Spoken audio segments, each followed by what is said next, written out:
Selamat sore, Bapak Catur Nugroho Eskom Mkom. Perkenalkan, nama saya Giovanni Karina Suryahadi, NIM 250201021866, mahasiswa Universitas Siber Asia. Pada kesempatan ujian tengah semester ini, saya akan mempresentasikan sebuah studi kasus tentang keamanan data dan informasi di instansi pemerintah. Saya izin share screen ya, Pak.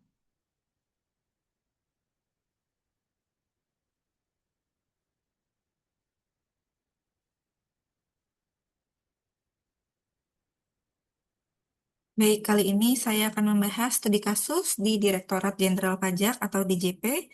Presentasi ini akan mencakup pencegahan, cara mengatasi, serta analisis dampak dari ancaman keamanan data. Mari kita mulai. Berikut adalah agenda presentasi pada hari ini. Saya akan membahas 6 poin utama, yaitu yang pertama, latar belakang DJP dan urgensi keamanan data perpajakan. Kedua, studi kasus insiden keamanan yang pernah terjadi. Ketiga, strategi pencegahan yang telah dan perlu diterapkan. Keempat, cara mengatasi insiden ketika sudah terjadi. Kelima, analisis dampak jika insiden tidak ditangani dengan serius. Dan keenam, kesimpulan serta rekomendasi kebijakan. Direktorat Jenderal Pajak adalah instansi di bawah Kementerian Keuangan Republik Indonesia yang bertanggung jawab mengelola sistem perpajakan nasional. DJP mengelola data lebih dari 70 juta wajib pajak, mulai dari data identitas, informasi keuangan, hingga laporan surat pemberitahuan atau yang biasa kita kenal dengan SPT. Data ini sangat sensitif dan bernilai tinggi sehingga menjadikan DJP sebagai target nomor satu serangan siber di antara instansi pemerintah Indonesia. Ditambah lagi, transformasi digital DJP melalui e-filing, e-billing, dan sistem Cortex membuka peluang efisiensi, namun sekaligus memperluas permukaan serangan siber yang harus dijaga. Dengan target penerimaan pajak sebesar 1.988 triliun di tahun 2024, gangguan pada sistem DJP dapat berdampak langsung kepada perekonomian negara. Berdasarkan berbagai laporan keamanan siber, DJP telah menghadapi beberapa jenis ancaman nyata, yaitu phishing dan social engineering. Pegawai DJP menjadi target email phishing yang berisi tautan palsu. Tujuannya adalah mencuri kredensial login untuk masuk ke sistem perpajakan. Yang kedua, akses tidak sah ke database. Celah keamanan pada API sistem e-filing pernah memungkinkan pihak tidak berwenang untuk mengakses data NPWP dan SPT wajib pajak secara ilegal. Yang ketiga, serangan ransomware, yaitu serangan ini menenkripsi server DJP sehingga layanan e-billing sempat terganggu selama beberapa jam, yaitu yang menghambat penerimaan pembayaran pajak. Dan yang terakhir adalah insider threat, yaitu kasus yang paling mengkhawatirkan ketika oknum pegawai internal dilaporkan menjual data wajib pajak kepada pihak ketiga untuk tujuan komersial yang ilegal. Untuk mencegah terulangnya insiden tersebut, DJP menerapkan dan perlu memperkuat 6 strategi pencegahan utama, yaitu yang pertama adalah multi-factor authentication atau yang biasa kita kenal dengan MFA. Semua akun pegawai DJP wajib menggunakan MFA, kombinasi OTP token dan biometrik untuk mengakses sistem yang kritikal. Yang kedua, enkripsi data end-to-end, yaitu seluruh data wajib pajak dienkripsi menggunakan standar AES 256 dan komunikasi data menggunakan protokol TLS 1.3. Dan yang ketiga adalah pelatihan dan security awareness. Program edukasi rutin mencakup simulasi phishing, workshop keamanan, dan implementasi kebijakan zero trust terhadap semua pengguna sistem. Yang keempat adalah audit dan penetration testing, yaitu uji keamanan berkala dilakukan oleh BSSN dan pihak ketiga independen untuk menemukan dan menutup celah sebelum dieksploitasi. Yang kelima adalah segmentasi jaringan dan firewall.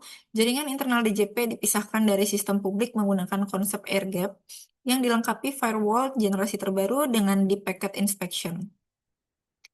Yang terakhir adalah data loss prevention atau DLP. Sistem DLP ini membantu dan memblokir secara otomatis pengiriman data sensitif keluar dari jaringan DJP secara real time. Ketika insiden tersebut sudah terjadi, DJP mengikuti kerangka respons insiden dalam 5 fase, yaitu yang pertama deteksi, 0-2 jam, sistem SIEM dan IDS mendeteksi anomali secara otomatis. Alert dikirimkan ke tim CSIRT-DJP yang langsung mengisolasi segmen jaringan yang terinfeksi. Kemudian fase yang kedua, analisis 2-6 jam.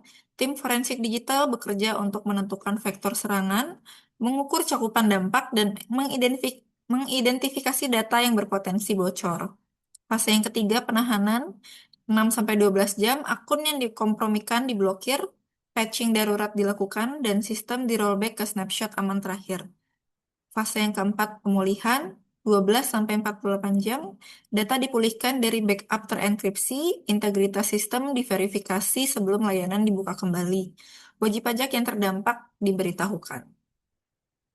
Dan fase yang terakhir, pasca insiden lebih dari 48 jam, laporan insiden disampaikan kepada BSSN dan Kominfo, evaluasi menyeluruh dilakukan untuk memperkuat kebijakan dan mencegah kejadian yang serupa. Lalu, apa yang akan terjadi jika insiden keamanan data di DJP tidak ditangani dengan serius? Yang pertama akan ada kerugian finansial, yaitu data NPWP dan NPPKP yang bocor dapat disalahgunakan untuk penipuan pajak dan pencurian identitas merugikan jutaan wajib pajak. Yang kedua adalah sanksi hukum. DJP berpotensi dikenai sanksi administratif berdasarkan Undang-Undang Perlindungan Data Pribadi Nomor 27 Tahun 2022. Bahkan tuntutan perdata dari pihak yang dirugikan. Yang ketiga, turunnya kepercayaan publik, yaitu kepercayaan masyarakat terhadap sistem perpajakan digital yang akan menurun drastis, berdampak langsung pada kepatuhan pajak dan target penerimaan negara. Yang keempat, gangguan layanan publik. Sistem e-filing, e-billing, dan Cortex yang terhenti akan menyulitkan wajib pajak memenuhi kewajiban perpajakan mereka. Dan yang terakhir, reputasi internasional. Insiden besar dapat merusak citra Indonesia di mata investor asing dan juga lembaga internasional seperti IMF dan World Bank. Dari studi kasus ini, kita dapat menarik beberapa kesimpulan dan rekomendasi penting, yaitu keamanan data bukanlah sebuah pilihan teknis. Ini adalah kewajiban hukum sesuai Undang-Undang PDP dan amanat kepercayaan publik kepada DJP. Yang kedua, investasi pada infrastruktur keamanan seperti SIEM, EDR, dan Zero Trust, arsitektur jauh lebih ekonomis dibandingkan biaya pemulihan pasca insiden. Yang ketiga, faktor manusia tetap menjadi titik lemah yang terbesar. Pelatihan keamanan siber yang berkelanjutan adalah garis pertahanan pertama yang paling efektif. Kolaborasi aktif antara DJP, BSSN, Kominfo, dan vendor keamanan siber global diperlukan untuk membangun ketahanan siber jangka panjang. Kebijakan backup 321 wajib diimplementasikan, yaitu 3 salinan data, 2 media penyimpanan berbeda, dan 1 salinan disimpan di lokasi offsite untuk menjamin kontinuitas layanan. Demikian presentasi studi kasus tentang keamanan data dan informasi di Direktorat Jenderal Pajak. Data adalah aset negara. Melindunginya adalah tanggung jawab kita bersama. Semoga presentasi ini bermanfaat. Terima kasih atas perhatian Bapak. Saya Giovanni Karina Suryohadi, pamit undur diri. Terima kasih. Wassalamualaikum warahmatullahi wabarakatuh.